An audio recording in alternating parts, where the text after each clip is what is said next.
150 को डनबाज नंबर कहते हैं। मतलब आप किसी भी समय अपने जीवन के तकरीबन 150 मीनिंगफुल कनेक्शंस बना सकते हैं। अब आपको जरा एक लेटेस्ट नंबर बताते हैं। 1 in every 150 persons is trapped in modern slavery। इसका मतलब ये हो सकता है कि शायद आप किसी को जानते हो जो खुद इसका शिकार है।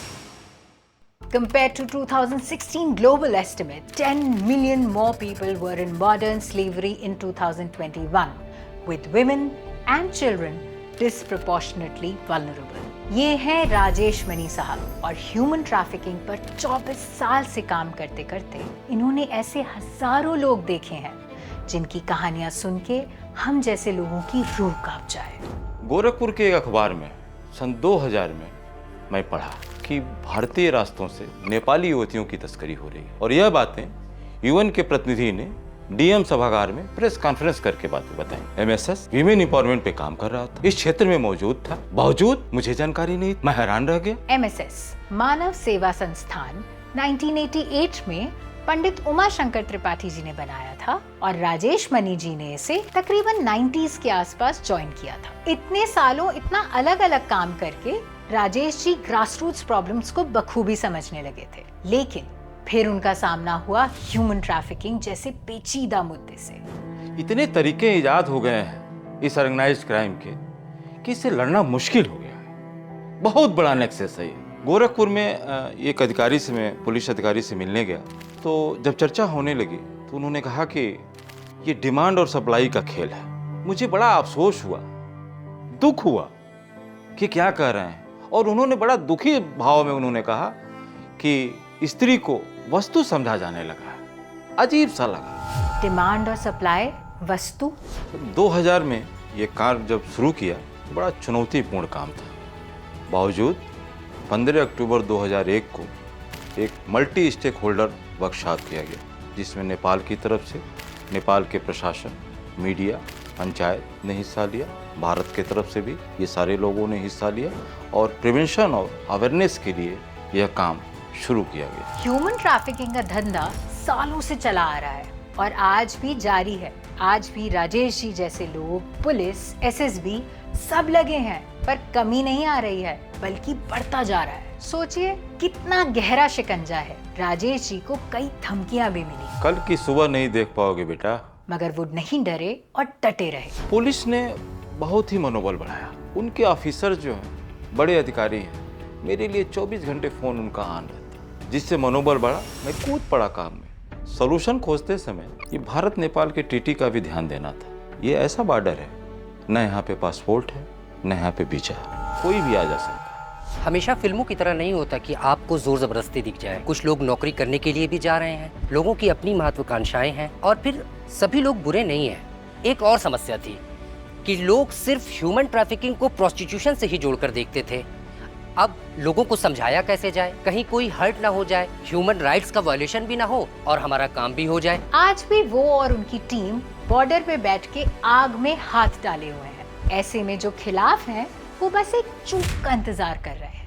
राजेश सर हमेशा हम लोग से कहते हैं कि आप लोग जो भी काम करें उसको सतर्क होकर करें, क्योंकि उसमें जान का खतरा भी हो सकता है, और तो और जो इंटरनेशनल टाइज है वो भी डिस्टर्ब हो सकते हैं। खैर, ह्यूमन राइट्स का ध्यान रखते हुए राजेश जी ने सबके साथ मिलकर इजाद किया एमएसएस का पुलिस के साथ जुड़ के ये पूरे साउथ एशिया का पहला मॉडल था। इसमें जो काउंसलिंग सेंटर हमने बनाया था, इसमें 2 मेल और 2 फीमेल कांस्टेबल हमारे लाइफ गार्ड्स के साथ लगाए गए।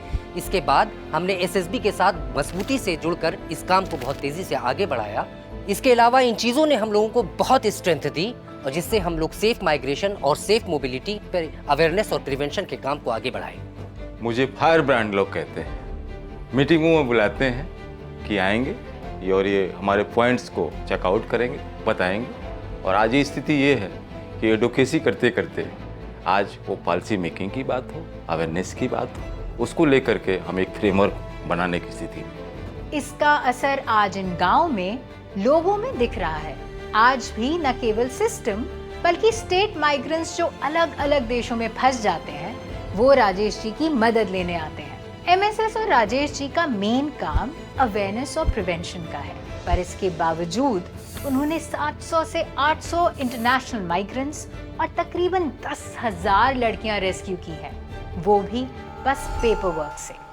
इसके अलावा बॉर्डरिंग गांव में हम ड्रॉप आउट बच्चों को पढ़ा भी रहे हैं ताकि उनका यूज तस्करी के कामों में ना हो और उन्हें इस मामलों को लेकर के जागरूक किया जा सके। इसी की तरह हम एसएसबी पर्सनल्स, पुलिस पर्सनल्स और गवर्नमेंट लाइन डिपार्टमेंट जो है उनकी ट्रेनिंग और सेंसिटाइजेशन का भी काम बहुत तेजी से कर रहे हैं। 24 साल के काम करने के बावजूद भी आज गैप दिखता है, जिसमें समाज बहुत बड़ा दोषी है।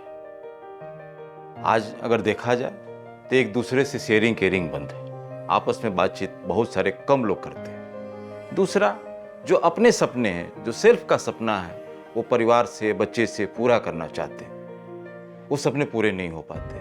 खुद जज भी करते हैं उसको कि सपने पूरे हो रहे हैं कि नहीं हो रहे हैं। इन सभी चीज़ों का जो है फायदा दलाल उठाते हैं, ट्रैफिकर उठाते हैं, जिससे आज ह्यूमन ट्रैफिकिंग के लोग शिकार हो रहे हैं।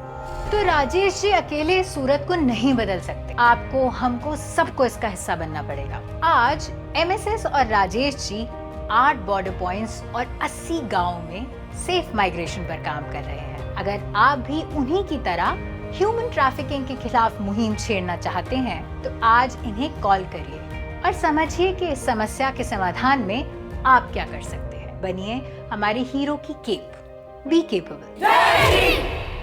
क्योंकि हीरो का उल्टा विलन नहीं होता, हीरो का उल्टा होता है तमाशबीन।